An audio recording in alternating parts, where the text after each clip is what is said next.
तो आज की इस नई और बेहद खास गहन चर्चा शुरू करने का समय आ गया है। बिल्कुल। और आज का जो विषय है वो बहुत ही गहरा है। हाँ, हम एक ऐसे विषय की गहराई में उतरने वाले हैं जो जितना प्राचीन है उतना ही आज की आधुनिक दुनिया के लिए मतलब प्रासंगिक भी है। सही कहा। तो आज का हमारा विषय है विराट पुरुष का दिव्य रहस्य और संपूर्ण सृष्टि का आध्यात्मिक विज्ञान। ये नाम सुनकर ही काफी रहस्यमय लगता है ना। और इस चर्चा का जो मुख्य स्रोत है वो आध्यात्मिक ज्ञान नामक YouTube चैनल की एक बहुत ही विस्तृत और शानदार स्क्रिप्ट है। ये पूरी सामग्री श्रीमद् भागवत महापुराण के द्वितीय स्कंद के 6ठे अध्याय पर आधारित है। अच्छा। हाँ, और आज का हमारा मिशन केवल किसी पुरानी कथा को दोहराना नहीं है। हमारा उद्देश्य इस प्राचीन ग्रंथ की परतों को खोलकर ये समझना है कि मतलब सृष्टि कैसे बनी, जीव और ईश्वर के बीच का असल संबंध क्या है। और सबसे जरूरी बात कि इस जटिल दार्शनिक ज्ञान को आज की भागदौड़ भरी तनावपूर्ण दुनिया में कैसे लागू किया जा सकता है। एकदम सही। इस चर्चा को शुरू करने से पहले एक बुनियादी ढांचा तैयार करना बहुत जरूरी है। हाँ बिल्कुल। स्रोत में दी गई ये जानकारी केवल एक पौराणिक कहानी या मतलब कोई मिथक नहीं है। ये असल में वास्तविकता को देखने का एक पूरा आध्यात्मिक विज्ञान है। Spiritual science. हाँ। आज के समय में हर तरफ सूचनाओं का इतना भारी शोर है कि इंसान खुद को बहुत अकेला और ब्रह्मांड से कटा हुआ महसूस करता है। बिल्कुल, एक अलगाव सा महसूस होता है। सही कहा। ये दर्शन हमें ये समझने में मदद करता है कि हम इस विशाल ब्रह्मांड से कैसे जुड़े हुए हैं। और एक बात और स्पष्ट कर दूं कि आज इस गहन चर्चा में जो भी विश्लेषण होगा वो पूरी तरह से उपलब्ध कराई गई स्रोत सामग्री के इर्द गिर्द रहेगा। मतलब हम निष्पक्ष रहेंगे एकदम। या किसी विशेष विचारधारा का समर्थन करने के बजाय इस प्राचीन दर्शन को उसके मूल रूप में समझने का प्रयास किया जाएगा ताकि इसके पीछे के मनोवैज्ञानिक और आध्यात्मिक विज्ञान को सामने लाया जा सके। बहुत बढ़िया।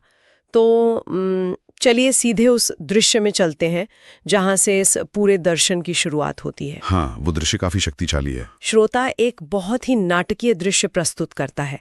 कहानी के अनुसार राजा परीक्षित पवित्र गंगा नदी के तट पर बैठे हैं और उनके जीवन के केवल 7 दिन शेष बचे हैं। सिर्फ 7 दिन? हाँ।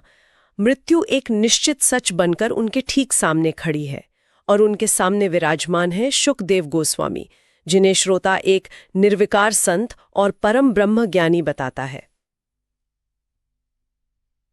यहाँ जो बात सबसे अद्भुत है वो ये है कि आमतौर पर क्या होता है, इंसान घबरा जाता है। बिल्कुल। अगर कोई आम इंसान इस स्थिति में हो तो वो शायद घबरा जाएगा, रोएगा या अपनी कोई बकेट लिस्ट पूरी करने दौड़ेगा। हाँ, पैनिक कर जाएगा। लेकिन राजा परीक्षित शुकदेव जी से ब्रह्मांड की उत्पत्ति और ईश्वर के स्वरूप को लेकर बेहद गहरे सवाल पूछ रहे हैं। ये मानवीय मनोविज्ञान के नजरिए से बहुत ही असाधारण है। मतलब मृत्यु सामने है और डर नहीं है। मृत्यु इतने करीब है, फिर भी राजा के मन में मृत्यु का कोई खौफ नहीं है। उस खौफ की जगह एक गहरी जिज्ञासा ने ले ली है। क्या बात है। और यहाँ निर्विकार संत शब्द का अर्थ समझना भी जरूरी है। निर्विकार का मतलब है एक ऐसा व्यक्ति जिसके भीतर कोई विकार, कोई उथल-पुथल या दुनियावी चिंताएं ना हो। शुकदेव जी उस परम शांत अवस्था में हैं। तो राजा परीक्षित का उनके सामने बैठना ये क्या दर्शाता है? ये सिखाता है कि जब इंसान के भीतर ज्ञान प्राप्त करने की सच्ची ललक होती है तो वो मृत्यु जैसे सबसे बड़े और अंतिम भय को भी पार कर सकता है। अज्ञानता ही सारे डरों की जड़ है। और जब ज्ञान से वो अंधेरा दूर होता है तो डर के लिए कोई जगह ही नहीं बचती। बिल्कुल सही। ये बहुत ही गहरी बात है।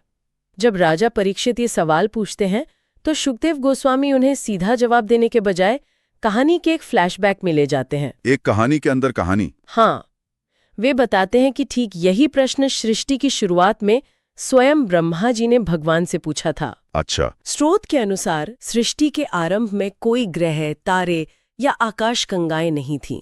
हर तरफ केवल और केवल जल था। अनंत जल। बिल्कुल, अनंत जल। भगवान नारायण उसी जल पर शयन कर रहे थे। फिर उनकी नाभि से एक दिव्य कमल प्रकट होता है और उस कमल के ऊपर 4 मुख वाले ब्रह्मा जी की उत्पत्ति होती है। चलिए इसे थोड़ा विस्तार से समझते हैं। जी। जो ब्रह्मा जी अपनी आंखें खोलते हैं और चारों ओर देखते हैं तो उन्हें कुछ भी दिखाई नहीं देता, सिर्फ घनघोर अंधकार। कोई दिशा नहीं, कोई आवाज नहीं, कोई आधार नहीं। ये तो बहुत डरावना है। इस स्थिति की कल्पना करना ही रोंगटे खड़े कर देता है। ये मूल रूप से ब्रह्मांड का सबसे पहला एग्जिस्टेंशियल क्राइसिस यानी अस्तित्व का संकट है। अस्तित्व का संकट, हाँ। जब कोई व्यक्ति अचानक एक ऐसी जगह जाग जाए जहां कुछ भी ना हो, तो सबसे पहला सवाल यही आता है कि मैं कौन हूं और मैं यहां क्या कर रहा हूं। स्रोत बताता है कि वे उस कमल के तने के भीतर प्रवेश करते हैं। वे उस अंधकार में एकदम नीचे तक जाते हैं ताकि वे अपने उद्गम यानी अपने पैदा होने के स्रोत को खोज सकें। फिर क्या होता है? बहुत गहराई में जाने के बाद भी उन्हें कुछ नहीं मिलता। ये आज के इंसान की स्थिति से कितना मेल खाता है? कैसे? जब जीवन में चारों तरफ अंधेरा होता है, कोई रास्ता नहीं सूझता, तो इंसान बाहर की दुनिया में पागलों की तरह जवाब ढूंढने लगता है। उसे लगता है कि शायद कोई बाहरी चीज उसे बता देगी कि उसका वजूद क्या है। एकदम सटीक बात कही। और यहीं पर स्रोत एक बहुत ही सुंदर और शाश्वत समाधान प्रस्तुत करता है। वो क्या है? जब ब्रह्मा जी को बाहर की दुनिया में कोई सुराग नहीं मिलता, तब शून्य में से एक आकाशवाणी गूंजती है। आकाशवाणी? हाँ, आवाज आती है तप। तप? हाँ, इसका अर्थ है तपस्या करो। इसके बाद ब्रह्मा जी बाहरी खोज छोड़कर हजारों वर्षों तक तपस्या में लीन हो जाते हैं। हजारों वर्षों तक? जी। अगर इस बात को आज के संदर्भ में देखा जाए तो ये एक बहुत बड़ा जीवन मंत्र है। जब चारों ओर शोर हो, परेशानियां हो और बाहर कोई रास्ता न दिख रहा हो, तो बाहर भागने से समाधान नहीं मिलता। तो समाधान कहाँ है? समाधान भीतर की ओर मुड़ने में है। तप, धैर्य और आत्ममंथन ही वो रास्ता है जो अज्ञानता के अंधकार से बाहर निकालकर स्पष्टता के प्रकाश तक ले जाता है। तपस्या का ये संदेश सच में बहुत शक्तिशाली है। बिल्कुल। तो हजारों वर्षों के उस ध्यान और आत्ममंथन के बाद अंततः ब्रह्मा जी को अपनी तपस्या का फल मिलता है। भगवान नारायण उनके सामने प्रकट होते हैं। हाँ, और स्रोत में उनके इस आरंभिक स्वरूप का बहुत ही भव्य वर्णन किया गया है। भगवान का वर्ण श्याम है। उनकी 4 भुजाएं हैं, जिनमें शंख, चक्र, गदा और कमल का फूल है। वे ब्रह्मा जी से कहते हैं कि सृष्टि की रचना का काम उन्हें ही करना है, लेकिन एक शर्त के साथ। हाँ, कि इस पूरी सृष्टि का आधार, कारण और अंत स्वयं भगवान ही हैं। ब्रह्मा जी केवल एक उपकरण या माध्यम है। और इस बातचीत के तुरंत बाद जो रहस्य खुलता है, वो इस पूरे दर्शन का सबसे अहम हिस्सा है। क्या रहस्य? भगवान ब्रह्मा जी को केवल अपने 4 भुजाओं वाले स्वरूप तक सीमित नहीं रखते। वे उन्हें अपना विराट स्वरूप दिखाते हैं। विराट स्वरूप? हाँ, विराट यानी अनंत, जिसकी कोई सीमा ना हो। यहाँ बात सच में बहुत दिलचस्प हो जाती है। इस विराट पुरुष के स्वरूप का जो वर्णन स्रोत में किया गया है, वो किसी के भी सोचने का दायरा बहुत बड़ा कर सकता है। बिल्कुल। स्रोत कहता है कि ये पूरा का पूरा ब्रह्मांड, ये पूरा कॉस्मॉस ही उस ईश्वर का भौतिक शरीर है। ये कोई कविता या रूपक नहीं है, बल्कि इसे बहुत ही सटीक तरीके से शरीर के अंगों के साथ जोड़ा गया है। शरीर के अंग और ब्रह्मांड? हाँ, चलिए इस दिलचस्प सूची को थोड़ा खोलकर देखते हैं जो स्रोत में दी गई है। तो इस दर्शन के अनुसार ये जो विशाल पृथ्वी है, ये पृथ्वी क्या है? स्रोत के अनुसार ये पृथ्वी उस विराट पुरुष के चरण यानी पैर हैं। पैर हैं। और अगर हम उस अनंत आकाश की ओर देखें, तो वो क्या है? वो आकाश उनका नाभि प्रदेश है। ये वाकई में बहुत अद्भुत है।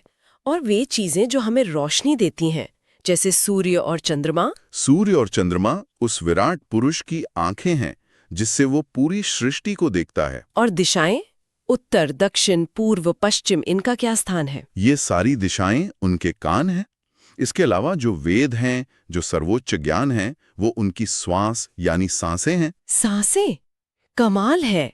इस पूरी सूची में जो बात सबसे ज्यादा हैरान करती है, वो प्रकृति का वर्णन है। प्रकृति को कैसे दर्शाया गया है? स्रोत कहता है कि जो बड़े बड़े पर्वत और पहाड़ हम देखते हैं, वे उस विराट शरीर के हड्डियां हैं। जो नदियां लगातार बह रही हैं, वे उनकी नसें हैं, जिनमें जीवन दौड़ रहा है। नसें? हाँ, और दुनिया भर के जितने भी पेड़ पौधे और जंगल हैं, वे उस ईश्वरीय शरीर के रोम यानी शरीर के बाल हैं। अगर हम इसे व्यापक दृष्टिकोण से जोड़कर देखें, तो ये इंसान के वास्तविकता को देखने के नजरिए को जड़ से बदल देता है। कैसे? आमतौर पर इंसान सोचता है कि ब्रह्मांड एक निर्जीव जगह है, एक ऐसा सूर्य जो सिर्फ गैस का गोला है, या एक ऐसी पृथ्वी जो सिर्फ मिट्टी और चट्टानों का ढेर है। हाँ, विज्ञान तो यही कहता है। लेकिन ये दर्शन बताता है कि ये ब्रह्मांड एक जीवित ईश्वरीय शरीर है। जिस सूर्य की किरणें हम तक पहुंचती हैं, वो ईश्वर की दृष्टि है। जिस जमीन पर हम चलते हैं वो उनके चरण हैं। ये विचार तो इंसान को प्रकृति से अलग होने के एहसास से ही मुक्त कर देता है। बिल्कुल, इंसान और ब्रह्मांड अलग नहीं है, दोनों एक ही महान सत्ता का हिस्सा हैं। इस अलगाव के खत्म होने की बात को स्रोत एक कदम और आगे ले जाता है। अच्छा, वो कैसे? इसमें सूक्ष्म यानी माइक्रोकॉज़म और स्थूल यानी मैक्रोकॉज़म के बीच के संबंध को बहुत गहराई से समझाया गया है। स्रोत बताता है कि भगवान के इन विभिन्न अंगों से ही देवताओं और ब्रह्मांडीय शक्तियों की उत्पत्ति हुई। देवताओं की उत्पत्ति? जी। विराट पुरुष के मुख से अग्नि निकली, नाक से वायु की उत्पत्ति हुई, आंखों से सूर्य बने, कानों से दिशाएं बनी, हृदय से चंद्रमा की उत्पत्ति हुई और त्वचा से औषधियां यानी जीवनदायिनी वनस्पतियां उत्पन्न हुई। इस हिस्से का सबसे गहरा अर्थ ये है कि मनुष्य की अपनी इंद्रियां भी इन्हीं शक्तियों से जुड़ी हैं। मनुष्य की इंद्रियां? थोड़ा और समझाइए। जैसे शरीर के भीतर जो गर्मी है, जो पचाने की या बोलने की शक्ति है, वो उसी अग्नि से जुड़ी है जो ब्रह्मांड में मौजूद है। अच्छा। सांसें उसी वायु का हिस्सा है। इसका मतलब है कि शरीर की जो पूरी कार्य प्रणाली है, हमारा जो अपना छोटा सा ब्रह्मांड है और जो बाहर का विशाल ब्रह्मांड है, दोनों के नियम एक ही हैं। ये तो बहुत गहरा विज्ञान है। इसे समझने के लिए महासागर और पानी की एक बूंद का उदाहरण लिया जा सकता है। हाँ, बूंद और महासागर। एक बूंद में वही रासायनिक तत्व होते हैं जो पूरे महासागर में होते हैं। वैसे ही इंसान ब्रह्मांड में मौजूद हर शक्ति का एक छोटा प्रतिरूप है। हम ब्रह्मांड के अस्तित्व से अलग नहीं हैं। यह बूंद और महासागर वाला उदाहरण चीजों को बहुत स्पष्ट कर देता है। अब स्रोत में इसी विराट स्वरूप का वर्णन करते हुए एक और बात का उल्लेख आता है। कौन सी बात? अक्सर जब इस विषय पर बात होती है तो समाज में इसे लेकर काफी बहस भी देखने को मिलती है। यह विषय है वर्ण व्यवस्था। वर्ण व्यवस्था? हाँ, ये एक संवेदनशील विषय रहा है। बिल्कुल।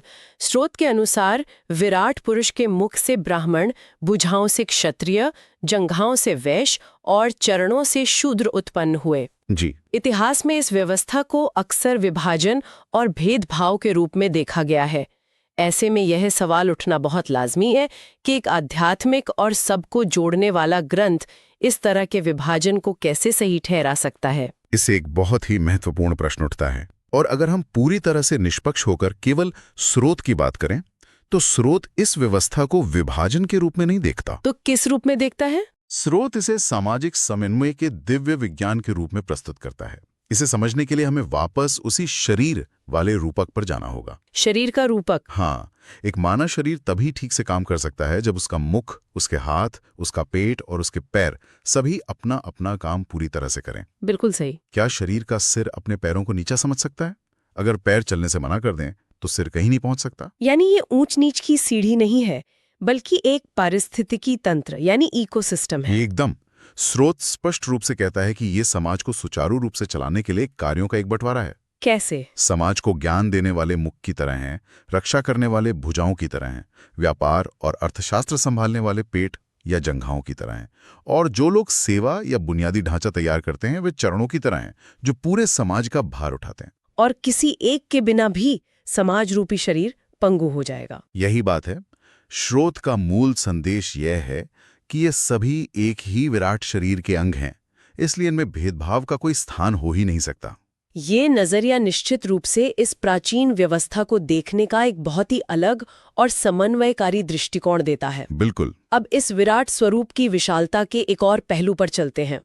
स्रोत बताता है कि इस विराट पुरुष के शरीर के भीतर ही 14 लोक यानी प्लैनेटरी सिस्टम स्थित हैं। 14 लोक? हाँ, इसमें ऊपर के लोक हैं जैसे स्वर्ग, महरलोक, तपोलोक और सत्यलोक। फिर मध्य लोक हैं जहां हमारी पृथ्वी और मनुष्य जीवन है, और उसके नीचे अधोलोक हैं जैसे पाताल आदि।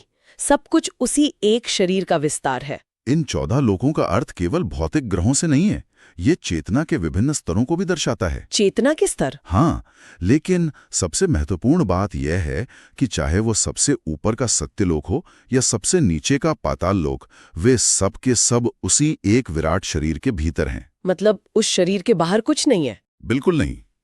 उस शरीर के बाहर किसी भी चीज का, किसी भी दुनिया का कोई अस्तित्व नहीं है। ये एक ऐसी मल्टी स्टोरी बिल्डिंग की तरह है जिसका हर फ्लोर उसी एक महान आर्किटेक्चर का हिस्सा है। इतनी विशाल संरचना, 14 लोक, अनंत आकाश, सूर्य चंद्रमा, इन सब के सामने इंसान का वजूद क्या है? इंसान तो बहुत ही छोटा हिस्सा है। स्रोत यहाँ पर एक बहुत ही जबरदस्त मनोवैज्ञानिक मोड़ लेता है। ब्रह्मा जी जिन्होंने इस पूरे ब्रह्मांड और 14 लोकों की रचना की है, वे भगवान के सामने हाथ जोड़कर बड़ी विनम्रता से कहते हैं, मैं सृष्टि का कर्ता नहीं हूं, मैं तो आपकी शक्ति से संचालित एक माध्यम मात्र हूं। तो इस सब का असल मतलब क्या है? ये बयान इस पूरी चर्चा का संभवतः सबसे बड़ा और सबसे शक्तिशाली सबक है। सबक? कैसा सबक? इसे आधुनिक जीवन की सबसे बड़ी समस्या अहंकार यानी ईगो से जोड़कर देखा जा सकता है। हाँ, ईगो तो आज की सबसे बड़ी बीमारी है। आज के समय में लोग अपनी छोटी छोटी सफलताओं पर, एक प्रमोशन मिलने पर या बैंक बैलेंस बढ़ने पर इतना अहंकार पाल लेते हैं कि वे खुद को दुनिया का केंद्र समझने लगते हैं। बिल्कुल। लेकिन यहाँ ब्रह्मा जी का उदाहरण देखिए। जो देवता आकाश गंगाओं का निर्माण कर रहा है, जिसके इशारे पर ग्रह बनते हैं, वो कह रहा है कि मैंने कुछ नहीं किया, मैं केवल एक टूल हूं। ये तो इंसान के अहंकार पर एक बहुत बड़ी चोट है। सच में, जब रचयिता के भीतर मैं का भाव नहीं है, वो इस ईगो ट्रिप से मुक्त है, तो एक इंसान जो इस विशाल ब्रह्मांड में एक धूल के कण के बराबर भी नहीं है, उसके अहंकार करने का क्या तुक बनता है? कोई तुक नहीं बनता। ये विराट स्वरूप का दर्शन असल में इंसान को उसकी सही जगह दिखाता है और उसे उसके अहंकार के बोझ से पूरी तरह मुक्त कर देता है। अहंकार का ये त्याग इंसान को एक अजीब सी शांति से भर देता है। अब हम इस गहन चर्चा के अंतिम चरण की ओर बढ़ रहे हैं। इस अध्याय के समापन में स्रोत ज्ञान और योग की सीमाओं पर बात करता है। ज्ञान और योग की सीमाएं? ब्रह्मा जी कहते हैं कि दुनिया का ज्ञान प्राप्त करना या कठोर तपस्या करना, ये सब रास्ते अच्छे हैं, लेकिन इन सब की अपनी एक सीमा है। लेकिन भक्ति एक ऐसा मार्ग है जो सीधा है और हर किसी के लिए सुलभ है। भक्ति का मार्ग? हाँ, जो व्यक्ति इस विराट पुरुष का स्मरण करता है, जो सृष्टि के कण कण में, हर इंसान में, हर जीव में उसी एक ईश्वर को देखता है, वो हर तरह के बंधनों से मुक्त हो जाता है। और ये मुक्ति कोई सिद्धांतिक बात नहीं है। नहीं। इसका सबसे बड़ा प्रमाण हमें कहानी के उसी पात्र में मिलता है जहां से हमने शुरुआत की थी, राजा परीक्षित। अरे हाँ, राजा परीक्षित। शुकदेव गोस्वामी से इस पूरे विराट स्वरूप और ब्रह्मांड के रहस्य को सुनने के बाद परीक्षित के भीतर एक बहुत बड़ा बदलाव आता है। उनके मन में जो भी थोड़ा बहुत मृत्यु का डर छिपा था, वो हमेशा के लिए खत्म हो जाता है। क्योंकि अब वो जान चुके हैं कि वे इस ब्रह्मांड से अलग हैं ही नहीं। यही सबसे बड़ा सच है। जब एक इंसान ये समझ जाता है कि वो उस अनंत विराट सत्ता का ही एक अंश है, तो मृत्यु का अर्थ बदल जाता है। मृत्यु फिर कोई अंत नहीं रह जाती। बिल्कुल, मृत्यु फिर जीवन का अंत नहीं रह जाती। वो केवल एक रूप से दूसरे रूप में जाना बन जाती है। वो उस परम सत्ता के साथ एक परम मिलन बन जाती है। परीक्षित अब मृत्यु के लिए पूरी तरह से शांत और तैयार है, बिना किसी खौफ के। ये पूरी यात्रा कितनी अद्भुत रही। एक ऐसे व्यक्ति से शुरुआत जिसे 7 दिन में मरने का श्राप मिला है, और अंत एक ऐसी परम शांति पर जहां मृत्यु का कोई अर्थ ही नहीं रह जाता। सचमुच ये प्राचीन ज्ञान वाकई में जीवन को देखने का नजरिया बदल देता है। बिल्कुल बदल देता है। लेकिन अपनी इस गहन चर्चा को यहीं समाप्त करने से पहले एक ऐसा विचार सामने आता है जो इस प्राचीन दर्शन को सीधे हमारी आज की आधुनिक दुनिया और उसकी सबसे बड़ी समस्याओं से जोड़ता है। एक ऐसा विचार जो हमें अपने रोजमर्रा के व्यवहार को एक नए नजरिए से देखने पर मजबूर कर दे। बिल्कुल।